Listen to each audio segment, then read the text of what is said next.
Hello, my name is Lauren. I'm going to be talking to you today about Malala Yousafzai's autobiography, I Am Malala. So, to kick us off, I thought that I would introduce you to my presentation question, which is discuss the conflict between Malala's desire for agency and the Taliban's control. How does Malala find her personal power and achieve agency despite their violence? So, for the purpose of the presentation, will be dividing the question into two parts so that I can deal with the question with two separate answers. So before we get into the presentation, I thought that I would just break down some of these words for everyone. So agency means or refers to the capacity of individuals to act independently and to make their own free choices. So what we actually find throughout the story is that Malala is an extremely independent person, and she, I suppose, gains her agency by ensuring that she is always staying true to her passion and true to what she believes is right. But we will talk about that in a little bit more detail. The next kind of definition that I've made up myself is personal power, and I had to have a bit of a think about what does personal power actually mean, and I've defined it as the ability to overcome adversity, so to actually be able to overcome life's challenges through one's strength, confidence, and passion, all of which Malala certainly has as a character. The next kind of definition, I suppose you could call it, or the next point that I wanted to look at is this idea of the Taliban's violence and control and what that actually means or refers to. So throughout the story, it definitely points to this idea of an inability of the people of Pakistan to actually have their right to freedom. The Taliban is extremely controlling and extremely violent, and all the town in which Malala actually lives, I suppose, live in this fear of being harmed or not necessarily being sure if they're going to wake up the next day alive due to I suppose, bombs and a lot of violence that's going on around in the town. I suppose that what the Taliban's violent and control kind of conceptualizes is this idea of injustice, and you've kind of got this, I suppose, this battle between Malala fighting for justice, fighting for her town to be safe and to respect human rights, and then the Taliban being the complete opposite of that, actually fighting to have an extremist Islamic way of living, which then produces a lot of injustice across Pakistan. Cool. So that gives you a little bit of an idea of what I'm going to be talking about throughout the presentation. But I thought that I better give you all a bit of an overview of what the story is actually about so that you can kind of follow along. So I Am Malala is a story about a young Pakistani girl and her journey in overcoming the adversity of terrorism. In her country, the Taliban are making violent efforts to take over and to rob civilians of basic human rights. Malala, a courageous and intelligent young lady, fights against the injustices of the Taliban by promoting education and women's rights.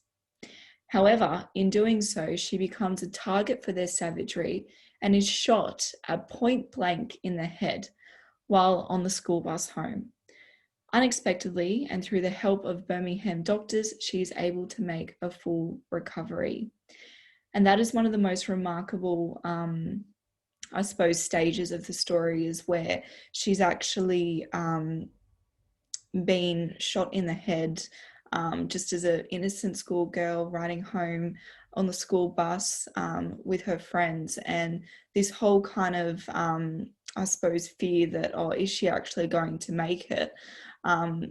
And I suppose that the fact that she does make a full recovery and you actually get to experience the emotion and the fear that she has with being in a different country for her recovery and things like that.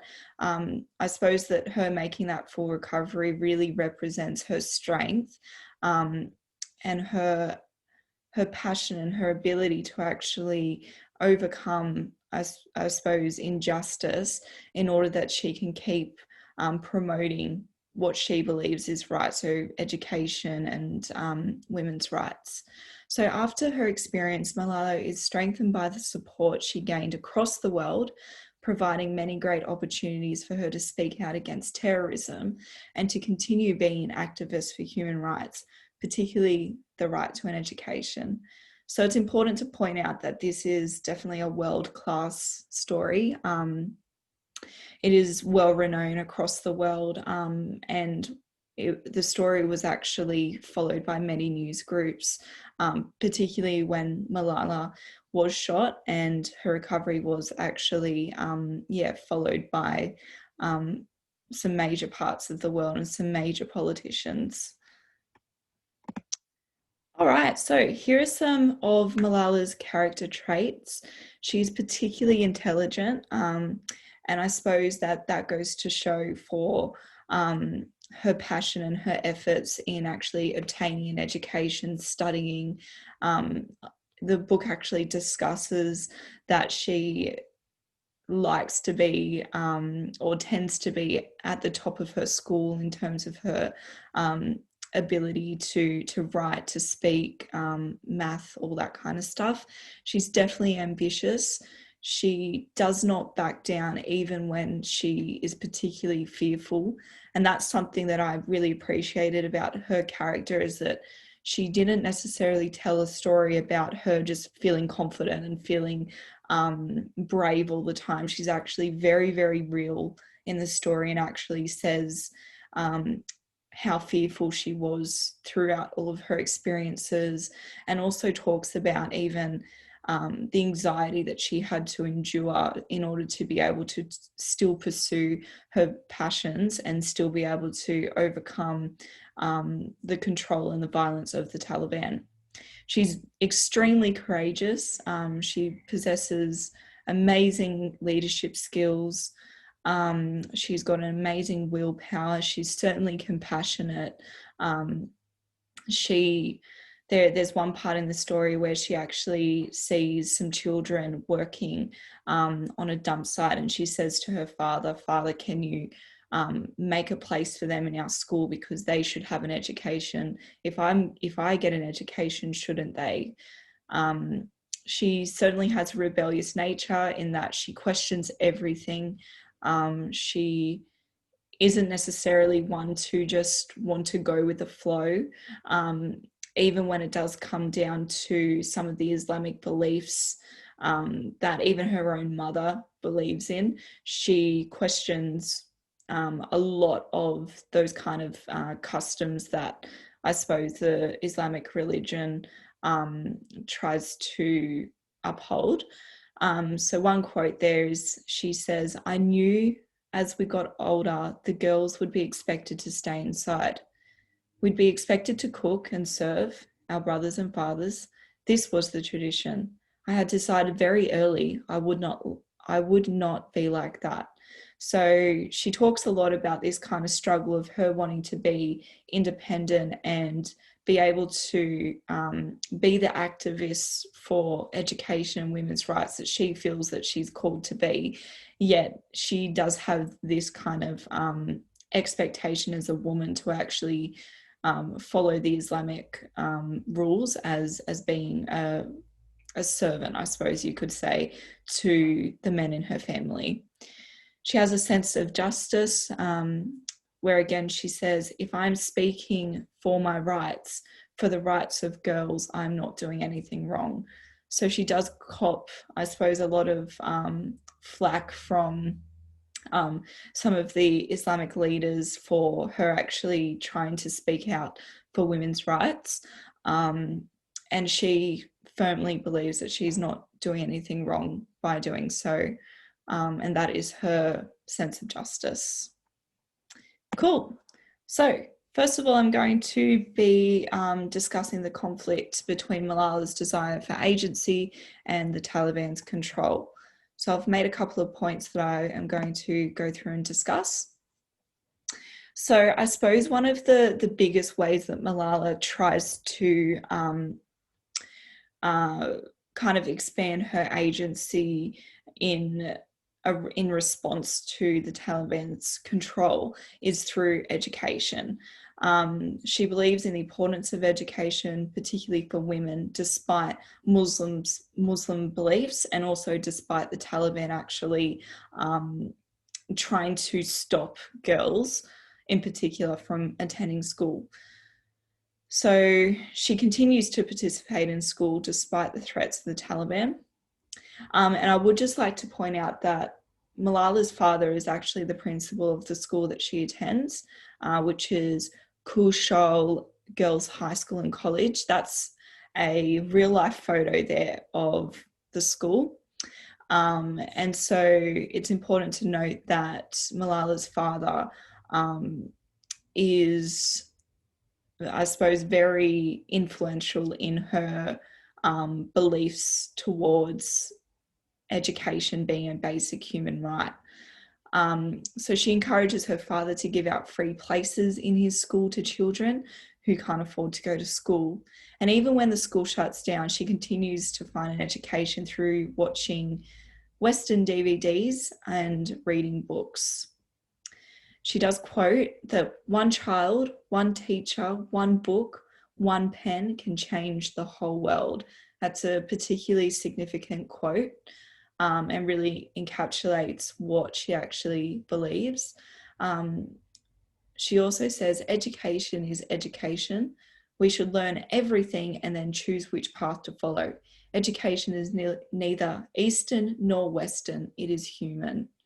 And so again, that is one point for how she actually overcomes the Taliban's control, or I suppose there is this ongoing conflict between the Taliban actually saying, no, education isn't a human right. It isn't for everyone. It is for men.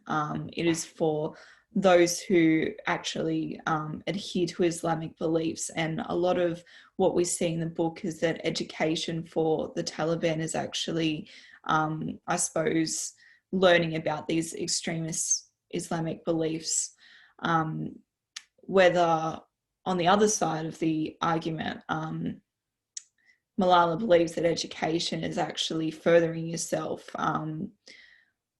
learning about, I suppose, literature and making sure that you are a well-informed human being so that you can actually go out into the world and try to improve it in some way. So again, you see, I suppose, that struggle between the two different sides, particularly when it comes to the theme of education within the text. So another way that Malala tries to, I suppose, influence her agency and overcome the Taliban's control is through participating in speeches and interviews.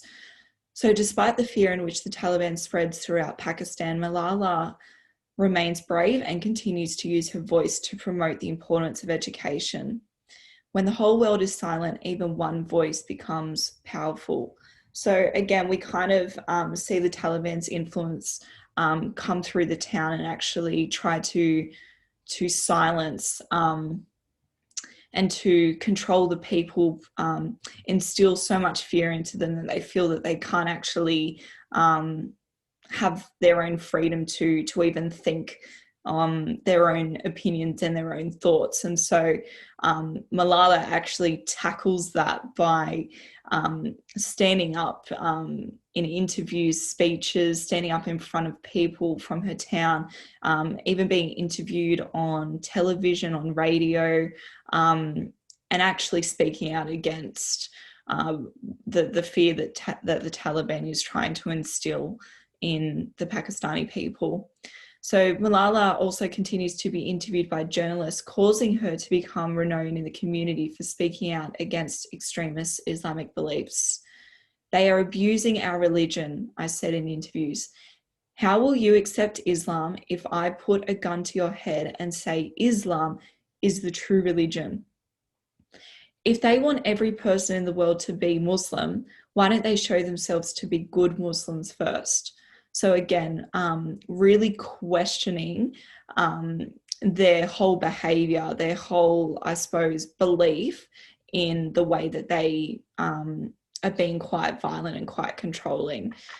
At one stage, Malala even wrote anonymously for a BBC blog detailing her experiences living each day under the control and fear of the Taliban, and giving personal accounts of hearing bombs going off around her house at night. And in the book, while she is writing anonymously and in quite a lot of detail, eventually people in her town do actually find out that she's the one writing these blogs. And again, there is a response from some people in the town and from the Taliban against her for actually doing so. And I suppose, again, she is quite real about the fear that kind of causes her, that she is somewhat fearful for her life and her well-being because of the way she has been speaking out against the Taliban. But even that being said, it doesn't necessarily stop her. She knows what her passion is. She even says that something along the lines of, what is life if there isn't freedom and there isn't education? Cool. So the other thing that I wanted to highlight through the book is that we get this really strong motif of a pen, of the use of pens, and how, I suppose, for Malala, her being able to pick up a pen and write or draw is actually a sense of her independence. That is a symbol of her agency, her ability to actually to be able to write and to be able to communicate. So the pen motif is something that I found particularly really strong and really provocative throughout the book, because it's constantly mentioned about how the idea of being able to have a pen actually represents this agency and this independence and this ability to be able to communicate and have a sense of freedom despite the Taliban's control. So here are some quotes for you. Let us pick up our books and our pens. They are the most powerful weapons. So that really contrasts against, I suppose, the use of the Taliban's weapons, and even the military as well, where you've got guns, you've got bombs, you've got innocent people in the streets being killed. And so the contrast there between the pen itself actually being a powerful weapon, for me, that is such a incredible quote, because it actually really details Malala's understanding of what freedom actually looks like. It's not the ability to, I suppose, control people with fear and weapons, but rather it's actually the ability to communicate and to be able to speak out against these types of terrorist groups. So when someone takes away your pens, you realize how important education is. The Taliban could take our pens and books, but they couldn't stop our minds from thinking. The extremists are afraid of books and pens. The power of education frightens them. They are afraid of women. Read thousands of books and I will power myself with knowledge. Pens and books are the weapons that defeat terrorism. So again, you've got that whole idea of the pen actually being a weapon itself, being a symbol of freedom, being a symbol of education, and education in itself being the element that can actually combat terrorism. No struggle can succeed without women participating side by side with men. There are two powers in the world. One is the sword and the other is the pen. There is a third power stronger than both, that of women. So you do see the pen motif actually link into the idea of education quite frequently, and also link into the idea of women being powerful, and in particular educated women who are I suppose confident enough to actually speak their mind and speak their opinions. Cool. So I hope that kind of gave you a bit of an understanding of the conflict that actually occurs between Malala and the Taliban, and the way, I suppose, that the conflict between the two, it's like Malala kind of takes a step forward, but then the Taliban drops a bomb. So you do kind of see this struggle between the two. However, particularly towards the end of the book, you see Malala actually really find her personal power and be able to achieve agency despite the Taliban's violence and control. And so what I'd like to do is just talk about some of the ways that she actually finds her personal power and does in fact achieve agency. So like I said, at the start of the book, you tend to see the whole conflict between the two parties. You see her struggle, you see her be quite fearful. But then I suppose towards the end of the book, and in particular, after she's actually shot, that is when we really start to see Malala find that personal inner power and is actually able to achieve agency over the Taliban in such a way that I suppose that she no longer fears their rule. So one of the ways that she finds her personal power is through her family. And again, throughout the book, she gives an account of how much she adores her family, and how her family unit is actually quite unique, particularly because of her father and her father's beliefs. So her father, who constantly encourages her and humbles her. He's not a usual Muslim father who believes a girl's place is to serve, but rather he propels her forward in her activism for education and women's rights, even listening to her when she asks him to play a role in delivering education to the poor.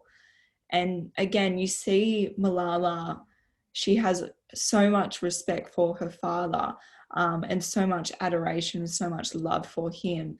And it's quite interesting that her father, as a Muslim male, actually stands beside her in her beliefs that yes, women should have an education, and so much so that he is actually the principal of the girls' school in their local town. And so you do really see those two characters go on the journey together in a lot of ways.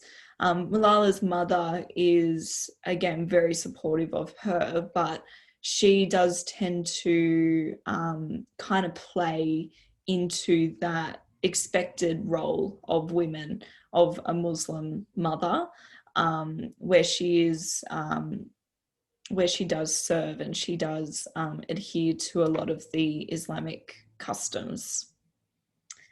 So I think that, again, through her family and through her family's support and their confidence in her and their belief in her and their love for her, she uses her family as, I suppose, a rock to stand on, and I suppose uses their support to kind of push her into feeling confident enough to be able to speak out against the Taliban and to find her personal power. Now, she also obtains her personal power through the experiences that she has. So Malala finds her personal power through the experience that she encounters, such as being forced out of her hometown, not being allowed to go to school, watching and hearing killings on television, hearing bombs and gunshots around her house. So through these experiences, Malala grows her sense of self-awareness. She is aware of her own sense of fear and devastation, but she channels these feelings into her passion for justice. So you do see, again, throughout the book, and particularly there is this kind of almost like every year when her birthday comes around, this almost maturity that develops each year as she becomes more self-aware. She learns how to deal with her fear. She learns how to deal with her self-doubt in such a way that she is actually develops even a further confidence and a further passion for standing up for human rights. She's very aware of her volatile environment. You see her become quite scared of it. But then I suppose as she gets older, she actually almost kind of doesn't lose her sense of fear, but learns to expect it with where she lives.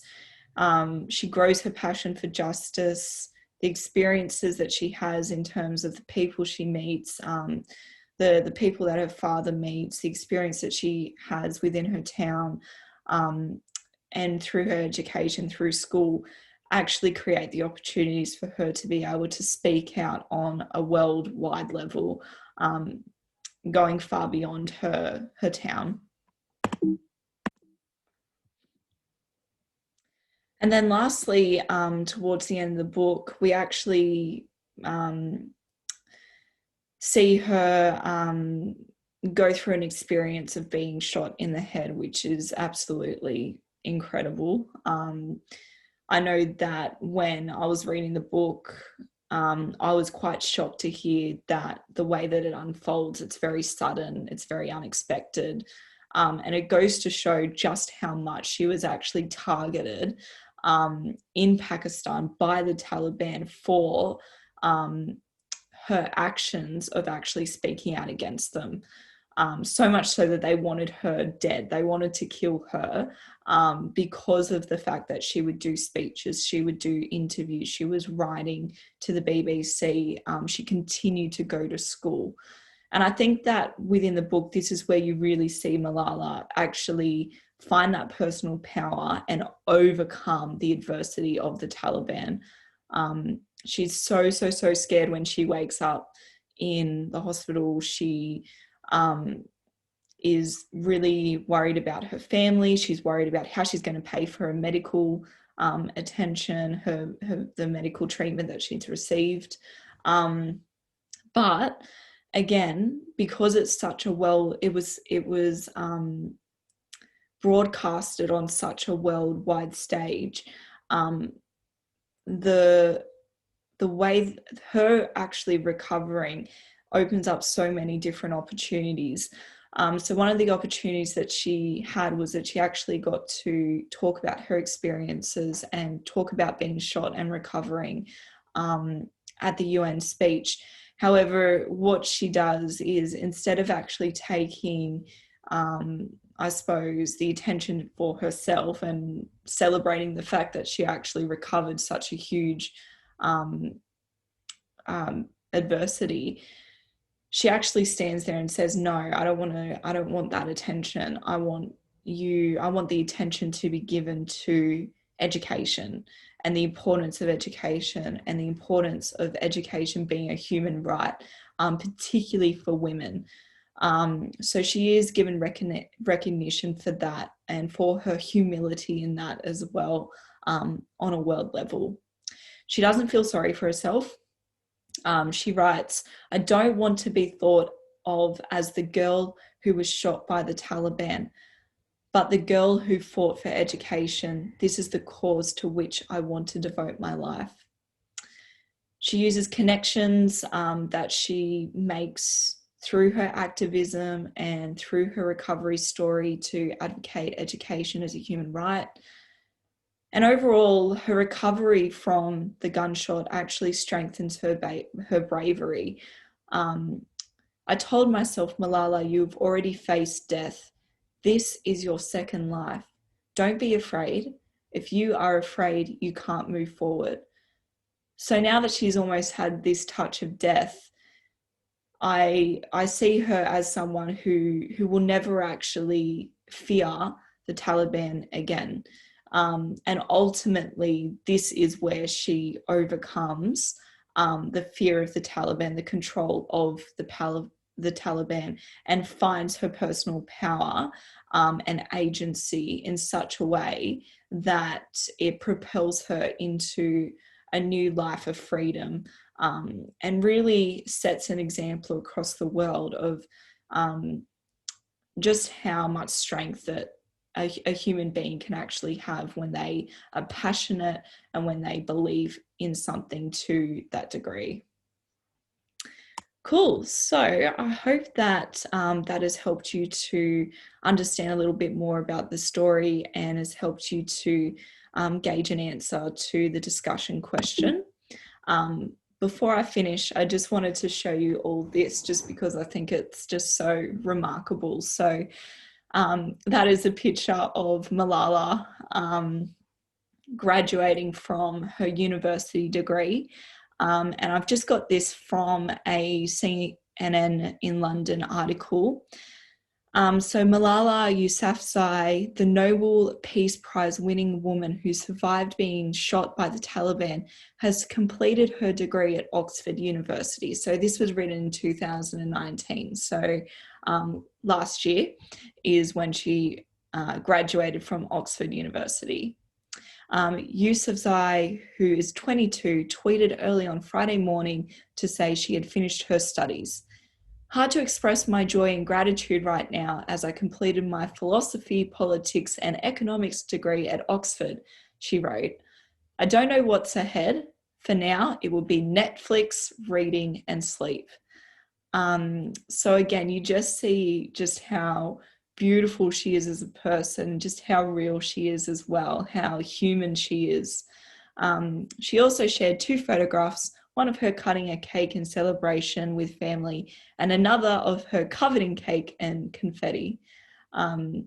So yeah, it's such an incredible story, one that I think that young people definitely should engage with, just to, I suppose, show them what's out there in the world, show them experiences of other young people, and to actually show them that with inner strength and inner confidence and a passion, they too can truly overcome challenges that present themselves through their lives. Awesome. Thank you so much for listening.